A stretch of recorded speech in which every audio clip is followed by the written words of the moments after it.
Hello again, welcome to Basics of Finite Element Analysis.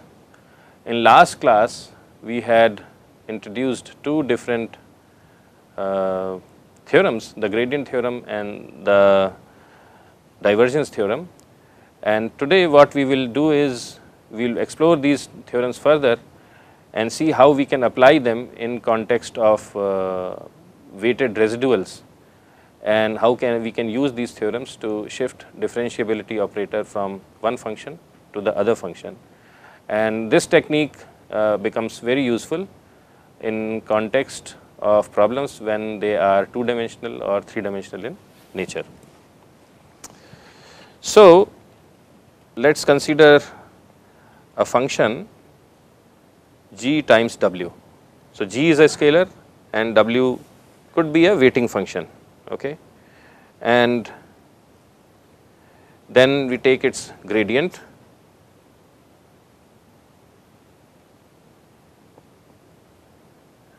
and we integrate it over the whole surface.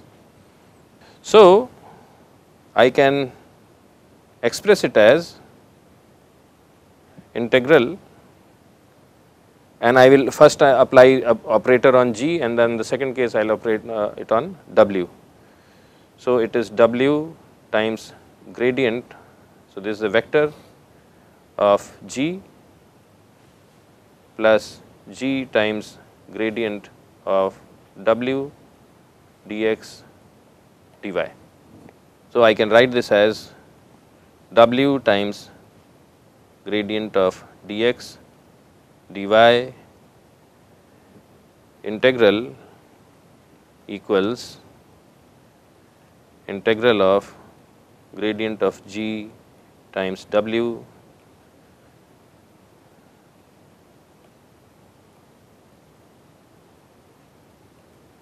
minus integral of g gradient of w dx dy omega. So, now we continue this thing, and we know that the left side can be written as integral of omega. So, this is equation A 1.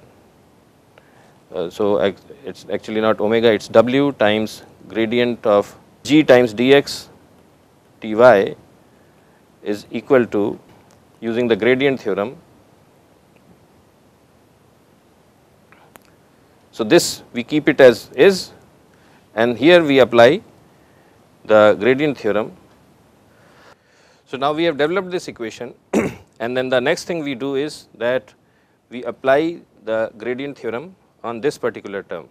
So, what we get is left side does not change, w times gradient of g times dx dy equals, and here I am going to apply the gradient theorem, but before that I will write this term here.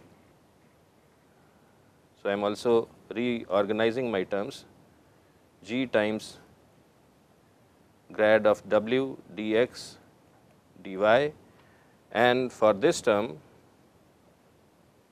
I will use the gradient theorem. So, this is a domain integral and I can express it in terms of boundary integral using the gradient theorem.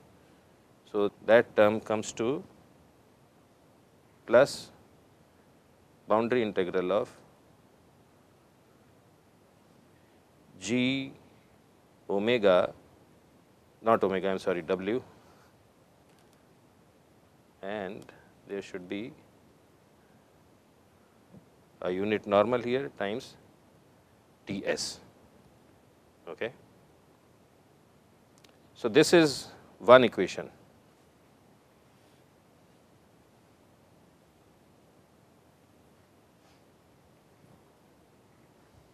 Okay.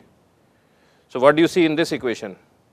That here the gradient was applied on the scalar g, and that has gotten shifted to w variable. So, if our w is the weighting function, then it gets shifted to w, and then of course, we have a boundary integral. So, this is one important statement, and we use this to transfer differentiability. So, in one dimension we used integration by parts.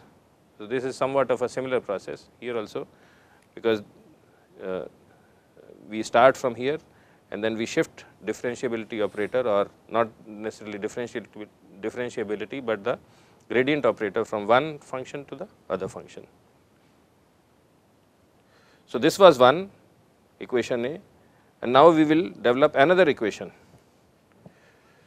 So, consider this. So, suppose there is some function w times gradient of g, and I take a divergence of this entire function. So, it is a dot product. So, this is equal to, first I operate it on w and then inner product with g. So, this is 1. So, gradient of w and gradient of g, the inner product of these two, plus w times grad square of g dx dy.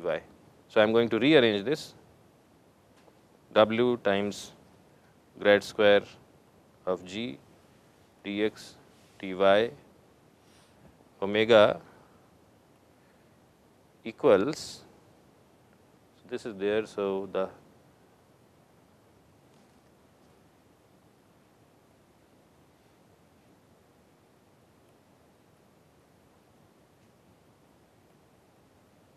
dx dy minus inner product of gradients of w and g dx dy. Now, what I will do is I will apply the divergence theorem on this guy. So, this is a vector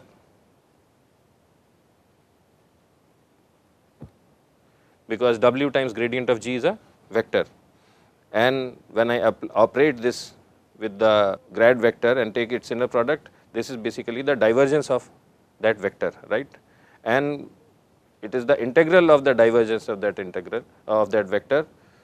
So, that is nothing but the boundary integral of this thing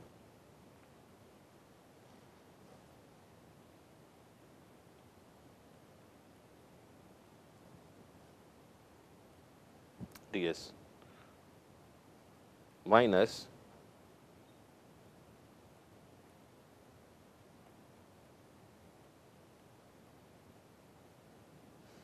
and the right side, left side does not change,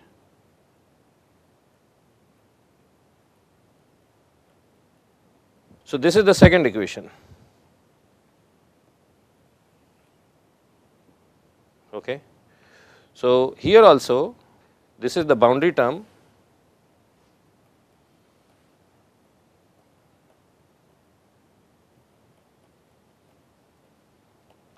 so several times you may have seen that there is a differential equation something like this, grad square phi equals some constant or 0. Some physical phenomena is defined like this in heat transport equations, diffusion equations, several equations.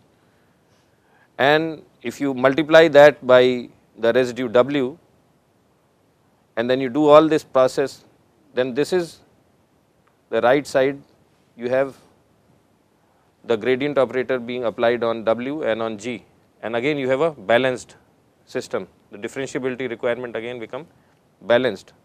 So, here it is second order differentiability requirement, here it is first order differentiability requirement, and if it is fourth order equation, then you can again iterate it and you can get similar equations, and then of course, each time you do this you get a boundary term. So, this is the analog of what we learnt 2 lectures earlier in context of 1D systems, where by using integration by parts we were able to shift differentiability operator from one function to the other function. Here we are doing somewhat same thing using divergence and gradient theorems. So, this gives you a mathematical foundation how you can shift the differentiability operator from one function to the other, both in one dimensional domains and also in for two dimensional systems. And you can use similar mathematics for three dimensional systems as well. So, this concludes our lecture for today. We will again meet tomorrow, and that will be the last lecture of this week. Thank you.